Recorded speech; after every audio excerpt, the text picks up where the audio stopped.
नमस्कार, शाम के 7 बजने को है। देश के सबसे विश्वसनीय, सबसे लोकप्रिय और नंबर 1 शो शंखनाद में आप सभी का स्वागत है। मैं हूं आपके साथ चित्रा त्रिपाठी।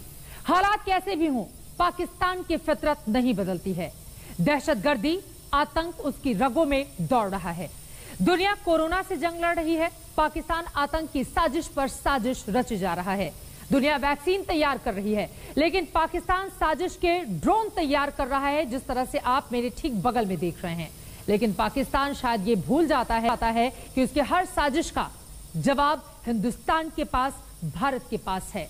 कश्मीर में सेना के एक्शन से पाकिस्तान बौखलाया हुआ है। ऐसे में अब वो ड्रोन वाली साजिश रचने में लगा हुआ है, जिसे फेल करने का हिंदुस्तान ने बना लिया है पूरा का पूरा प्लान। इस रिपोर्ट में देखिए।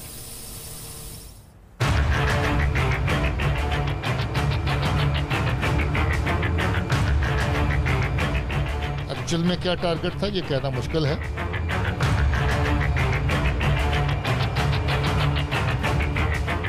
जहां भी हमारे ऐसे इस्टेब्लिशमेंट हैं वहां सुरक्षा के अचूक इंतजाम हो रहे हैं।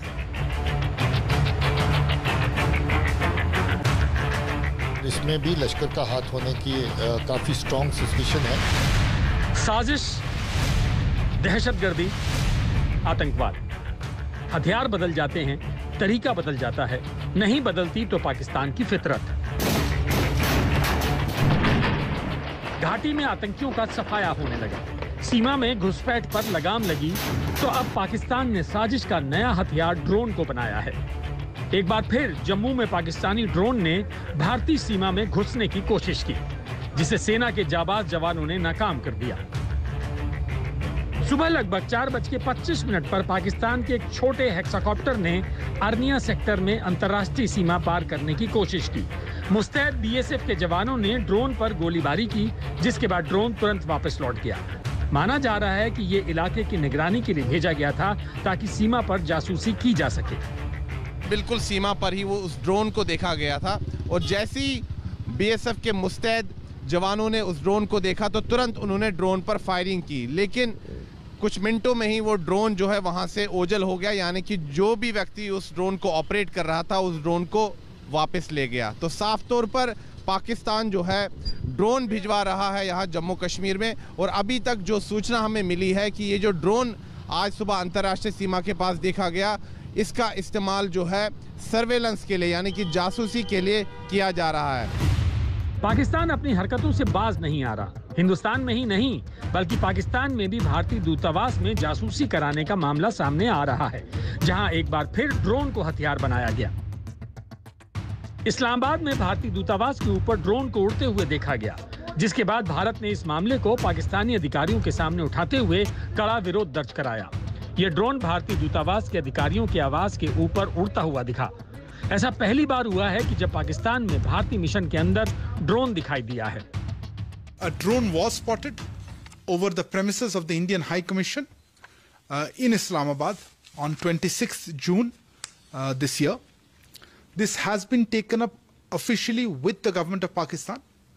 We expect Pakistan to investigate the incident and prevent recurrence of such breach of security.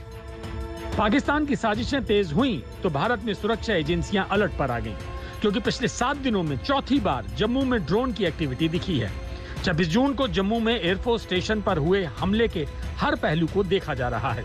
हमले के तार लश्कर से जुड़ते नजर आ रहे हैं। वहीं हमले में आरडीएक्स के इस्तेमाल की बात सामने आ रही है। एजेंसियां ये भी पता लगाने में जुटी हैं कि क्या ड्रोन को सीमा पार से प्लांट किया गया या आसपास के इलाके से इसे उड़ाया गया, जिसके लिए स्टेशन के आसपास डोर टू डोर जाकर जानकारी इकट्ठा की जा रही है। अभी तक की जांच हुई है, उससे ये लगता है कि जो दोनों ही धमाके हुए काफ़ी पावरफुल थे, और कोई हाई ग्रेड एक्सप्लोजिव मटेरियल, जिसके पहले भी हम बता चुके हैं कि आरडीएक्स होने के जो सबूत मिले हैं, उसमें नुकसान काफ़ी बड़ी तादाद पे हो सकता था, मगर अच्छी बात है कि इस तरह का नुकसान नहीं हुआ है। ये लॉन्च पार से हुआ है।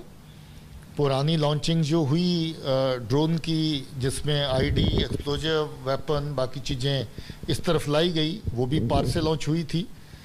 उनका भी संबंध मोस्ट ऑफ द केसेस में लश्कर के साथ था, एक आध केस को छोड़ के जिसमें जैश ए मोहम्मद की सौटी भी आई थी। सूत्रों के मुताबिक पिछले कुछ दिनों में सरहद के आसपास 9 बार ड्रोन उड़ते देखे गए। पाकिस्तान की ड्रोन साजिश पर नकेल कसने के लिए बीएसएफ ने ड्रोन हंटिंग टीम तैयार की है। ड्रोन पर नजर रखने के लिए दिल्ली में कंट्रोल रूम बनाया है। सरहद पर तैनात होगा एंट्री ड्रोन सिस्टम। सूत्रों के मुताबिक आईएसआई ने सरहद के अपनी तरफ एक ड्रोन स्टेशन बना रखा है। पिछले कुछ महीनों में कई ड्रोन देखे गए थे। बीएसएफ ने पिछले दिनों एक ड्रोन मार भी गिराया था। कुछ जम्मू कश्मीर के पुलिस के लोगों ने इन प्रयासों को निष्फल किया, लेकिन हाल में जो जम्मू में घटना हुई है उसको सुरक्षा एजेंसियों ने गंभीरता से लिया है और जहां भी हमारे ऐसे इस्टेब्लिशमेंट हैं वहां सुरक्षा के अचूक इंतजाम हो रहे हैं और मैं उम्मीद करता हूं कि इस खतरे से निपटने में हमारी सुरक्षा एजेंसियां पूरी तरह सक्षम हैं और समर्थ हैं। वहीं ड्रोन हमले के मामले में एनआईए की टीम फुल एक्शन में नजर आ रही है, जो साजिशों के तार जोड़ने की कोशिश कर रही है। सेना और एनआईए के जो आला अधिकारी है वो वायुसेना स्टेशन के अंदर गए थे। जांच जारी है और अभी उनका काफिला जो बाहर निकल रहा है, तो जांच का दायरा बढ़ाया जा रहा है। हर पहलू पर जो है जांच लगातार जारी है, चाहे एनआईए हो चाहे मिलिट्री इंटेलिजेंस हो, सभी जो है जांच में लगे हुए हैं। हालांकि जो गृह मंत्रालय है उसने जो है जांच का जिम्मा जो है एनआईए को दिया है, लेकिन उसके बावजूद बाकी एजेंसियां भी जो है जांच में जुटी हुई है। और एनएसजी जो है यहां पर तैनात है, उन्होंने एंटी ड्रोन सिस्टम को भी यहां पर इंस्टॉल किया है। मामले की गंभीरता को देखते हुए गृह राज्य मंत्री किशन रेड्डी जम्मू के दौरे पर हैं, जहां वो हालातों का जायजा ले रहे हैं। जम्मू के एयरफोर्स स्टेशन में 27 तारीख के ड्रोन हमले के बाद अब केंद्र सरकार ड्रोन के नियमों में बदलाव करने जा रही है, जिसे लेकर 15 अगस्त तक ऐलान किया जा सकता है।